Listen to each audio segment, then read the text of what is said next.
Yemen. We are moving on now, but we're staying in the region. And as hearings have opened at the World Court, the UN and Palestinian representatives have accused Israel of breaking international law by blocking humanitarian aid into Gaza. UN legal counsellor Envoy told judges that Israel must allow aid into occupied territories. Palestinian envoy Ammar Hijazi called Israel's blockade a weapon of war against Gaza's 2.3 million people. Israeli Foreign Minister Gideon Saar dismissed the hearing as a circus, accusing the UN of covering for Hamas. Israel maintains it stands that it won't allow full aid access until Hamas releases the hostages it holds. The International Court of Justice was asked in December to issue an advisory opinion on Israel's obligations. Its rulings carry political weight but are not legally binding. Let's listen in to what Dr. Riyad Mansour, the permanent observer of Palestine to the UN, said during today's hearing. We came here carrying the load of tremendous amount of pain of our people. And we are trying our best to convey it in the best possible way and in a deserving way for those who are suffering immensely. It cuts our heart apart when we see this massive number of our children and women being slaughtered in this genocidal war. Stop starving the Palestinian people.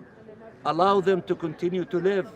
Allow them to clean the rubbles and to have temporary housing so that we can rebuild our country, our Gaza.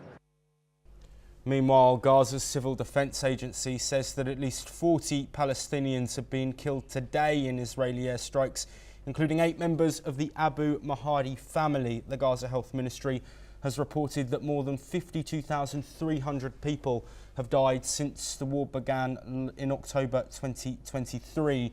Triggered by the Hamas attack that killed over 1,200 Israelis.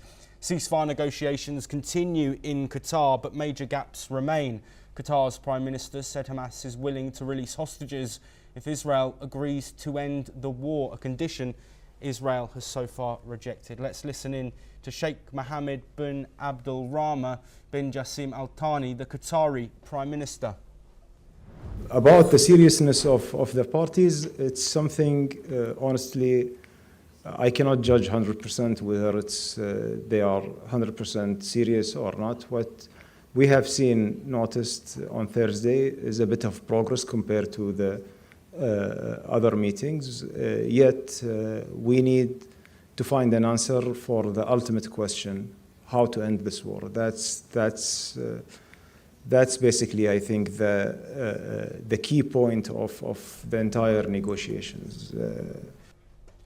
Meanwhile, US President Donald Trump and European allies are urging Israel to open humanitarian corridors, but hopes for an immediate breakthrough remain uncertain. Well, joining us to discuss the ongoing conflict in Gaza is Benny Binyamin, an ex-Israeli IDF member and a businessman joining us from Israel. Benny, thank you ever so much for being here. We ended up that read there talking about calls from Donald Trump, among other European allies, to end this aid blockage.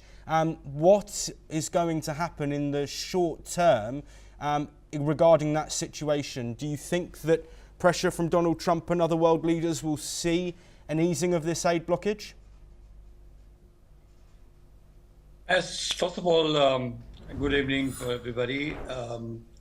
And I wish on Wednesday we have an Independence Day we wish ourselves the 77th Independence Day of Israel. Sad story is from tomorrow we will mourn for our soldiers that were killed with all the wars that we had, 25,000 soldiers. So it's very, very sad. Each person who dies, never mind from which side, it is really a miss to this world, to this nice world. But the problem is not only that. The problem is all the negotiations must be by the both sides.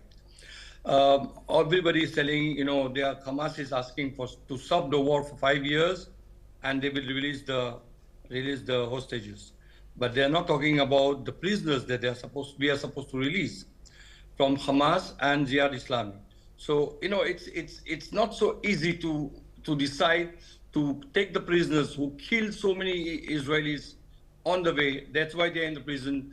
And some are we don't have death sentence of death. So they are there for, let us say, for 4 life prisoner or 20 life prisoners, and they are staying there. And they want that we'll release them. That's a very, very, very hard decision for the country. So we have oppositions, we have coalition, and we are all this. It's a democratic country. What we can do, we have that kind of yes and no. I think yes. In the end of the day, our government will take a correct decision and do what they're supposed to do. And as per my opinion, our people who are there as hostages, they must come back as soon as possible. So, the government is deciding whatever they are deciding, but the public is completely with the people who they want to bring all the hostages back. That's the first thing. Second thing about the aids. Yes, we tried to give them aids, we tried to give them caravans. I know all this was supposed to doing well when the hostages were released. But today they are not doing that. Even they told them, okay, release 12 from 24 life that we have. They said no. So I mean, I really am not in the negotiations. I don't know exactly what is what and what is happening. But the public is completely waiting for our people to come back. Yes, absolutely, Benny. I want to look at the resumption of fighting that we have seen. Of course, there was mixed opinions in Israel as to whether there should be a second phase of the ceasefire, which could potentially lead to more hostage releases, because at this point, since the resumption of fighting, there hasn't been any hostages returned by Hamas to Israel. What's that public consensus now?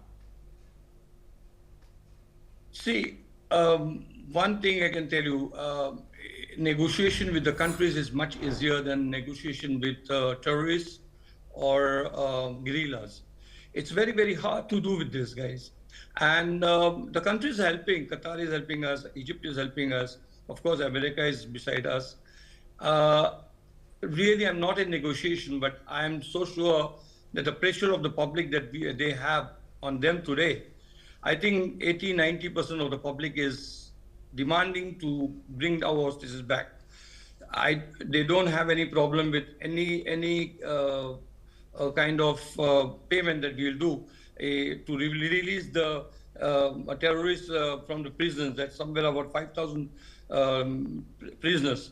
They don't have any problem also for that. The public I'm talking about, the government is having. So I don't know what is what, but I think, as per my opinion, the solution must come very soon. And if it not come soon, it is not good for Israel and not good for any other, the Palestinians too. Absolutely, Benny. To bring an end to this discussion, of course, the impasse in these negotiations has continued, and while we've been showing a detail of strikes on screen, there is, of course, over 50 hostages, dead and alive, still being held by Hamas. Benjamin Netanyahu has been clear in what he wants. He wants all hostages returned. He wants Hamas to be dissolved and disarmed so that no further attack like October the 7th in 2023 can take place. How does that be seen and be achieved given the ongoing fighting and impasse in negotiations?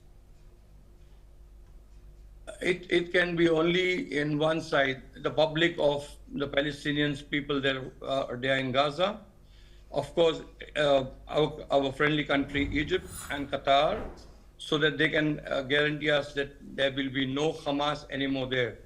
And this Hamas, the people who are there, they talk about somewhere about 4,000, 5,000, I don't know how much. They must not be there. Because if they will be there, they want 5 years of ceasefire. Within these 5 years, they will prepare themselves once again, because they don't have a problem to take small children like 14 years, 15 years and force them to be in the army. or force them to give them a gun and to go for a jihad. So they don't have this problem. So we don't want that will happen once again. We want the Gaza people will stay as good as till the 7th of October. They were coming to work with us. We were giving them electricity. We were giving them water. Whatever friendship I'm talking about, we had. I don't have any problem to do that with them and rebuild Gaza, as our former person he told on the TV now. So really, I mean that some solution must come. But I'm so sure that our full public is also on the same thoughts that Hamas not be there anymore. Benny Binyamin, thank you ever so much for joining us. Of course, the ongoing conflict between Israel and Hamas is causing difficulty on both sides, with the hostages still being held and difficult conditions and humanitarian situations ongoing in Gaza. While those negotiations continue, we will of course bring you all of the updates on the ongoing conflict and any ceasefire negotiations. But that is all that we have time for. We'll continue to bring you more of the latest breaking news very soon.